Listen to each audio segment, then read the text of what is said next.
kesaksian para ulama dan juga para kiai tentang Kapolri yang baru, Lestio Sigit Prabowo, yaitu dikenal sosok yang ramah dan juga tegas. Pernah pada waktu lalu tahun 2009 sampai dengan 2010 menjabat sebagai Kapolres di Pati, Jawa Tengah. Menurut para kiai di Pati, Jawa Tengah, Lestio Sigit adalah sosok yang sangat dekat dengan pesantren dan juga para kiai dan juga tokoh agama di daerah tersebut. Dan menurutnya Lestio Sigit adalah sosok yang melayani masyarakat, bukan sebaliknya.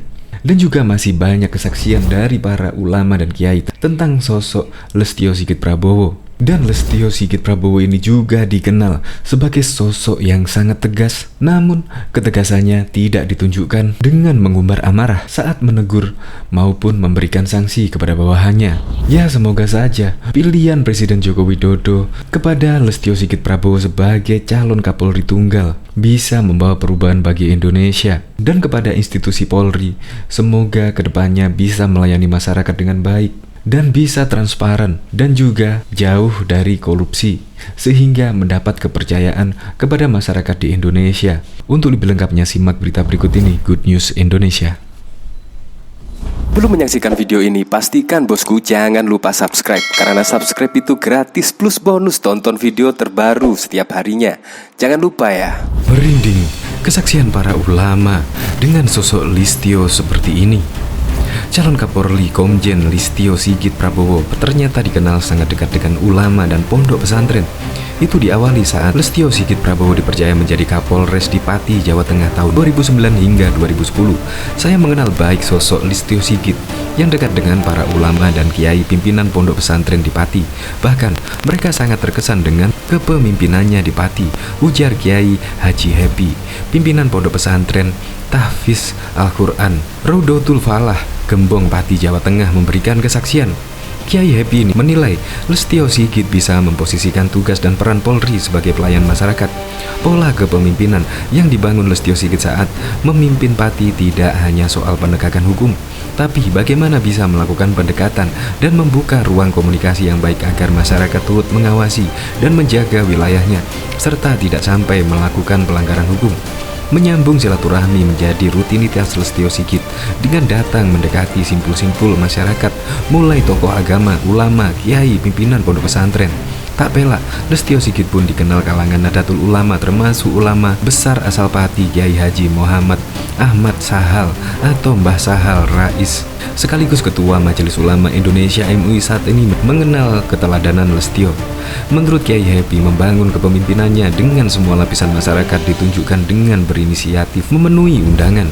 Diundang maupun tanpa diundang kegiatan, Lestio Sigit kerap berinisiatif bisa hadir dalam kegiatan majelis pengajian kecil maupun besar. Ia ikut duduk menyimak hingga selesai. Salah seorang tokoh muda NU asal Pati, Gus Alik Udin, turut membenarkan. Saat menjadi Kapolres Pati, Lestio kerap berkeliling bersilaturahmi mendatangi ulama dan kiai di Pati. Bahkan tidak jarang dilakukan malam hari untuk tujuan bisa berdiskusi, mendengar, serta menyerap aspirasi terkait tugas Polri dari simpulnya masyarakat. Lestio juga membangun kedekatan dan komunikasi dengan mau mendengar jajarannya. Pimpinan yang dikenal dekat dengan bawahannya tapi tegas, namun ketegasannya ditunjukkan tidak dengan mengumbar amarah saat menegur maupun memberi sanksi. Dedikasi dan tanggung jawabnya pun untuk Polri serta tugas sebagai pelayan, mau datang ke masyarakat dan mau mendengar, luar biasa, puji Gus Alek. Apresiasi terhadap kepemimpinan Lestio saat di Pati juga datang dari Ketua Umum Kelenteng Wilayah Pati, Jawa Tengah, Edi Siswanto. Menurut Edi, Lestio adalah sosok yang bisa merangkul semua lapisan masyarakat juga antar lintas agama.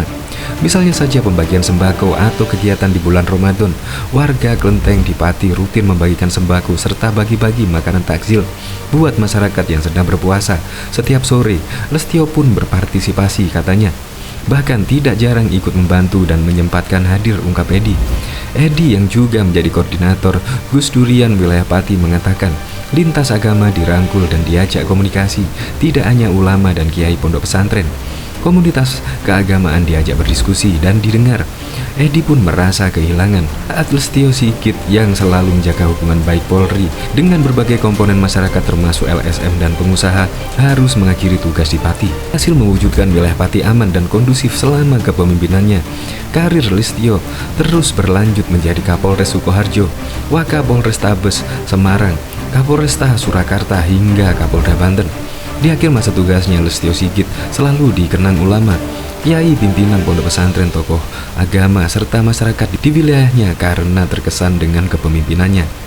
Ulama karismatik dari Banten, Abuya Muhtadi Dimyati, merasa yakin Komjen Listio Sigit Prabowo mampu mengamankan negara jika menjadi Kapolri. Hal itu dikatakan Abuya Muhtadi mengingat Sigit pernah menjabat sebagai Kapolda Banten sejak 5 Oktober 2016 hingga 13 Agustus 2018. Menurut dia, saat itu Sigit mampu menciptakan situasi aman di Banten tanpa gejolak. Tugas utama dia terus amankan negara ini. Insya Allah mampu. Kalau beliau jadi Kapolri, saya di belakangnya dan sebatas penguat saja. Saya ikut sebagaimana keputusan pusat saja, kata Abuya Muhtadi melalui siaran pers Jakarta Jumat 15 Januari 2021. Selain itu, kata dia, Komjen Sigit juga sangat dekat dengan masyarakat termasuk para ulama.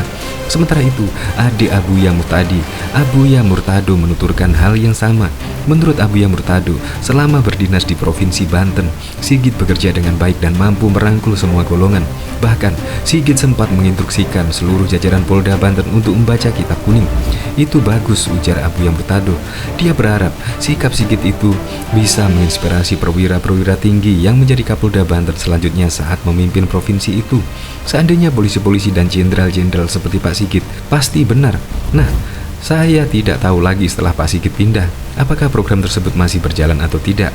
Katanya, Abuya Murtado pun mendoakan yang terbaik buat Listio Sigit. Doa yang terbaik saja, katanya. Diketahui Kepala Badan Reserse Kriminal Kabaris Krim Polri Komisaris Jenderal Listio Sigit Prabowo bakal segera dikukuhkan sebagai Kapolri pengganti Jenderal Idam Aziz yang akan pensiun pada Februari mendatang. Listio tinggal melewati satu langkah terakhir pemilihannya tersebut, yakni uji kepatutan dan kelayakan fit and proper test di Komisi 3 DPR RI pada Rabu 20 Januari 2021. Jalan Listio menjadi pucuk pimpinan Korps Bayangkara ini diperkirakan mulus, termasuk ketika berhadapan dengan para politikus Senayan di kompleks DPR dalam uji kepatutan dan kelayakan. Mulus-mulus saja dalam sejarah kepemilihan Kapolri pasca Undang-Undang 2 2002 disahkan, semua mulus-mulus saja di DPR, sekedar formalitas saja, mengikuti mekanisme yang ada, kata pengamat kepolisian dari Institute for Security and Strategic Study Bambang Rukminto saat dihubungi CNN Indonesia.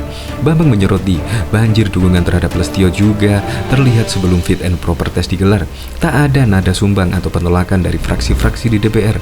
Dari segi politik, kata dia, biasanya pemilihan Kapolri akan berujung aklamasi. Menurutnya, anggota dewan yang mendukung ataupun tak mendukung pada akhirnya harus seirama dengan hak prerogatif presiden dalam pemilihan tersebut. Tak ada penolakan secara frontal seperti biasanya politisi. Tentu juga menghitung bargaining position mereka bila akan menolak. Makanya fit and proper test itu hanya formalitas saja, ucap dia. Berdasarkan pengamatan, hanya ada satu pemilihan Kapolri yang berakhir anomali, yaitu saat Presiden mengusulkan nama Komisaris Jenderal Budi Gunawan sebagai Kapolri pada tahun 2015 lalu. Budi yang pada akhirnya gagal menjadi Tribrata I itu tersandung skandal kasus dugaan korupsi dan sempat ditetapkan sebagai tersangka oleh KPK. Diusulkan Presiden, disetujui DPR, dan dianulir oleh Presiden, ucapnya.